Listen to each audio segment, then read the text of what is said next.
No. NATO, of course, has something called Article 5, which is the mutual defense clause. It says that an attack on one country is an attack on all countries.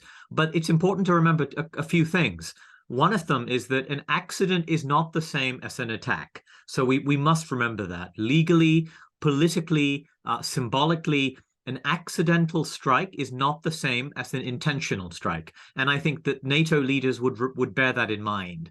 The second thing to bear in mind is that even if there is a deliberate attack at a low level, for example, an act of sabotage against a NATO arms factory in Poland, that in itself would not necessarily meet the threshold of Article 5.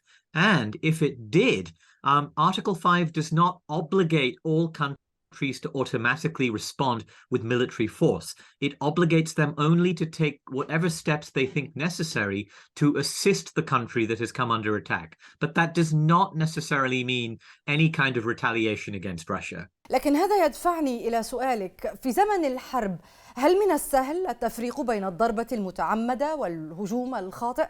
I think that's a very good question. And the answer is that it's not always easy to differentiate. But I think what we learned from the episode, the incident in Poland, was that NATO countries will be very cautious.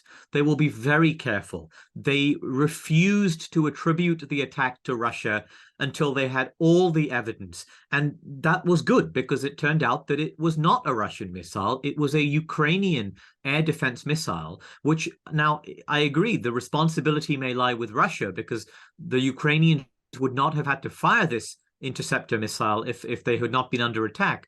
But nonetheless, it shows you that as difficult as it can be to distinguish these things in the heat of war, it is possible, and that countries will be patient and careful in looking through the evidence before they go to their public and point the finger, which I think is a very encouraging sign.